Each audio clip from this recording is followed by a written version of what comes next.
People were seen flocking to the airport in a desperate attempt to get out of the country and now secondly अगर हम Swara Bhaskar type के liberals की बात करें, उन्होंने लिखा है कि we can't be okay with Hindutva terror and be devastated at Taliban terror. चलो शुक्र है उन्होंने तालिबान को टेरर तो माना है, क्योंकि बाकी के लोग वही मानने को तैयार नहीं है। देखो, अफगानिस्तान में मामला बहुत ज़्यादा गंभीर है। अगर आपके दिमाग में अभी भी कन्फ्यूजन है कि तालिबान खराब है या फिर तालिबान सुधर गया है, गुड तालिबान हो चुका है, तो उसके ऊपर चर्चा करेंगे। तालिबान ने क्या कहा है उसके ऊपर देखेंगे, उनका जो प्रेस कॉन्फ्रेंस था उसको देखेंगे, कैसे हमारा जो लेफ्ट है और हमारे कुछ सिटीजन्स है वो किस तरीके से तालिबान को वाइट वॉश करने के लिए उसको हिंदुत्व के साथ कंपेयर कर रहे हैं, उसको थोड़ा सा लॉजिकली समझने की कोशिश करेंगे with facts.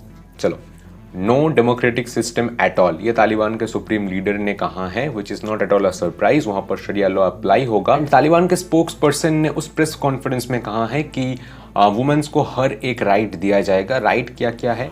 Right to wear a burqa, right not to work, right not to speak loudly, right not to go out alone, and going on and on and on. And of course, right to lashing and stones if the above rights are not maintained. मीठे शब्द से बताऊं तो women's के right suppressed हुए थे।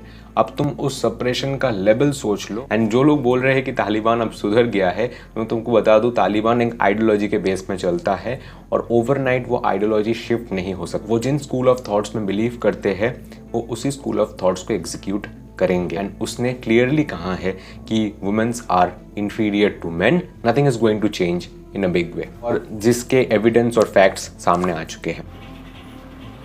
people were seen flocking to the airport in a desperate attempt to get out of the country and now reports are coming in that 5 people have been killed. पर मैं अशरफ घनी की government को justify नहीं कर रहा हूँ, ना कि मैं यूएस को जस्टिफाई कर रहा हूँ। Of course not. अशरफ घनी की गवर्नमेंट भी करप्टेड थी, दैट्स अ फैक्ट। और कुछ जो सेंट्रल का अफगानिस्तान है उसको छोड़ दो तो बाकी के जो कंट्री साइड के पूरा अफगानिस्तान है उनके साथ तालिबान के जो मेंटालिटी है वो डेफिनेटली मैच करते हैं। एंड सो लोग नहीं बदले हैं, so that country side of the people are very happy. जो सेंटर में काबुल या फिर कुछ एस्टेब्लिश्ड लोकेशन है वहाँ पर लोग थोड़े से नाराज है एंड वहाँ पर लोग प्रोटेस्ट कर रहे हैं। इंडिया में जो स्थिति है, वेस्टर्न कंट्रीज में जो स्थिति है, उसको अगर आप फ्रीडम मानते हैं तो that freedom is gone from Afghanistan. So या जो तालिबान की भी गवर्नमेंट है वो बहुत ही नई है, तो हम अभी कुछ और नहीं कह सकते। और जो वुमेन राइट्स को लेकर जो है वो एविडेंट इस बात से है कि अफगानिस्तान की जो इकलौती जो फीमेल पीएमपी है जो 27 इयर्स की है, जरीफा गफरीन, उन्होंने भी साफ कहा है कि I am ready to be killed by the Taliban but still I will continue my protest. और अगर हम प्रेस कॉन्फ्रेंस की बात करें तो उस प्रेस कॉन्फ्रेंस में तालिबानी जो स्पोक्स पर्सन थे उन्होंने बहुत सारे जो इंपॉर्टेंट मैटर्स थे वहां पर उन्होंने चुप्पी ले ली। और उस प्रेस कॉन्फ्रेंस का जो मेन मोटिव था वो था इंटरनेशनल स्फीयर में वो थोड़ा सा सिंपैथी गेन कर पाए और जो उनका जो फाइनेंशियल एड है वो मांग पाए। हालांकि तालिबानी गवर्नमेंट ने कुछ इंपॉर्टेंट चीज़ों के ऊपर बात किया है, बट बात करना और एग्जीक्यूट करना बहुत अलग चीज़ है। मुझे देखो, तालिबानी गवर्नमेंट से कोई भी प्रॉब्लम नहीं है। जो शरिया लॉ है जो बहुत मिडिल ईस्टर्न कंट्रीज में भी है वहाँ पर भी वो लॉज ही होते, वहाँ पर भी डेमोक्रेटिक गवर्नमेंट नहीं है, वहाँ पर एक एक्सक्लूसिव रिलीजन है। So that's not a problem, बहुत सारी जगह पर ये है। बट द प्रॉब्लम लाइज कि जब आप उसको सपोर्ट करते हैं इंडिया में बैठकर, not because you are Hindu और something, because you are going against Indian constitution जो इटसेल्फ सेकुलर है। अगर तुम यहाँ पर उसको सेलिब्रेट करोगे तो दैट इज रॉन्ग। इस तरीके के जो कमेंट्स है, इस तरीके के जो ट्वीट्स और ये अनगिनत है, ये बहुत सारे हैं, ये बहुत सारे ऐसे ट्वीट्स है जो खुलेआम लोग कर रहे हैं। अभी भी एक ट्विटर स्पेस का एक वो भी लीक हुआ था जो अभी मैं एक टीवी डिबेट में देख रहा था जहाँ पर एक खुलेआम एक इंसान बोल रहा है कि हम तो शरिया लॉ हिंदुस्तान में भी लाना चाहते हैं, वही अच्छा होगा।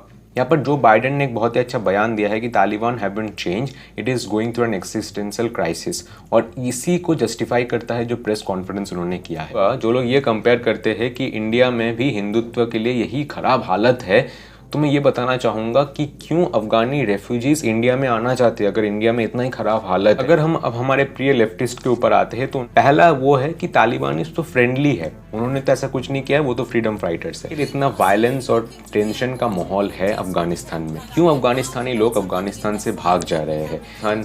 ऐसा अनगिनत बहुत सारे केसेस है जहाँ पर साफ साफ लोग कह रहे हैं कि हम बहुत ज़्यादा डरे हुए हैं, हमारे फैमिलीज को लेकर अनसर्टेन है। इवन राशिद खान जो कि एक बहुत ही पॉपुलर क्रिकेटर है, उन्होंने भी बयान दिया है कि जो अफगान्स अपना फ्लैग लहरा रहे हैं तालिबानीज तो ट्रॉफीज बांट रहे हैं उनको, थोड़ी गोली चला रहे हैं, नहीं गोली नहीं चला रहे। Already 3 women's have been killed. कानून अगर मेन से वो भी प्रोटेस्ट कर रहे हैं तो उनके बाल शेव कर दिया जा रहा है, उनको लाइक कैद कर दिया जा रहा है। ये कुछ नहीं, ये तो मजाक चल रहा है उनका, ये तो हाइड एंड सीक खेल रहे हैं वो लोग। और ये जो प्लेन में जो कूद के चढ़ने की कोशिश कर रहे हैं, अफगानिस्तान से भाग जाने की कोशिश कर रहे हैं अपने जान के डर में, ये तो एडवेंचर स्पोर्ट्स खेल रहे हैं, नथिंग एल्स। ये जो दुनिया भर के जो लोग हैं जो ग्राउंड रियलिटी दिखा रहे हैं न्यूज़ चैनल्स में, ये तो सब फेक है। और रही बात उस स्टेटस की जो हम रशिया और चाइना की बात कर रहे हैं, तो this is all about geopolitics. Russia है वो एक समय तालिबान को फाइट करती थी जब यूएस उसको सपोर्ट करती थी। तो जियोपॉलिटिक्स इज अ स्पोर्ट, हर एक नेशन चाहता है अपना वर्ल्ड डोमिनेंस। अगर आप उसको दिखाकर इंडिया में उस चीज़ को जस्टिफाई कर रहे हैं, that is not going to work, because India is a democratic and a secular country. And जो वुमेन एक्टिविस्ट है, जो बहुत सारे वुमेन एक्टिविस्ट है, वो भी बोल women rights are suppressed. Secondly, अगर हम स्वरा भास्कर टाइप के लिबरल्स की बात करें, उन्होंने लिखा है कि we can't be okay with Hindutva terror and be devastated at Taliban terror. चलो शुक्र है उन्होंने तालिबान को टेरर तो माना है, क्योंकि बाकी के लोग वही मानने को तैयार नहीं है। अगर इसको हम थोड़ा सा समझने की कोशिश करें तो ये तो लेफ्टिस्ट और लिबरल्स का लास्ट हथियार है, ये ब्रह्मास्त्र है उनका। कुछ भी आर्गुमेंट फेल है, कुछ भी बैकअप करने का नहीं है, तो चलो आरएसएस और हिंदुत्व को लाते हैं, फैसिज्म को लाते हैं, इंग्लिश टर्म भी आ जाएगा, एंड अभी इसको ले जाते हैं। हिंदुत्व टेरर कुछ तो होगा ना, वो औरतों को स्टोन्स फेंक कर लैशिंग करते हैं और मार देते हैं, नहीं ये भी नहीं करते। तो छोटे छोटे लड़की को सेक्स स्लेव्स बना देते हैं, ओ ये भी नहीं करते। ओके, ओ तो ये सुसाइड बॉम्बिंग करते हैं जय श्री राम बोल के, ओ ये भी नहीं करते। हिंदुत्व टेरर इतना है कि भारत के लोग प्लेन के टायर को पकड़ कर भाग जा रहे हैं इंडिया से, ओ ये भी नहीं कर रहे। वो एक भी केस ही नहीं है हिंदुत्व टेरर के अगेंस्ट कोर्ट में, फ्लाइंग बिच ने ये बोल दिया है। मैं कोशिश कर रहा हूँ स्वरा भास्कर की साइड लेने की, बट आई कांट। मैं एंड करना चाहूंगा इस वीडियो को इस महांस में कि तालिबान ने अभी कंट्रोल लिया है, we don't know what is going to happen. उनके जो स्पोक्स पर्सन ने जो कहा है और उनका जो रियलिटी है वो बहुत ज़्यादा अलग है, उनका जो पास्ट है वो भी बहुत ज़्यादा अलग है। उनका ऐसे गवर्न करते हैं, अफगानिस्तान के लोग अगर ओके होते हैं तो वेरी गुड, बट इंडिया में बैठकर आप इस चीज़ को सपोर्ट नहीं कर सकते। सारे एस्पेक्ट्स छोड़ भी दे तो डेवलपमेंट एस्पेक्ट्स का क्या, इस एस्पेक्ट में तालिबान तो फेल हो जाती है। जहाँ पर भारत को एक सुपर पावर बोला जाता है, the plans of Taliban are nowhere near to make Afghanistan a superpower or to make Afghanistan a developed nation. And as always, thank you so much for watching, for giving your valuable time. Until next time, it's Pradham Goswami signing off.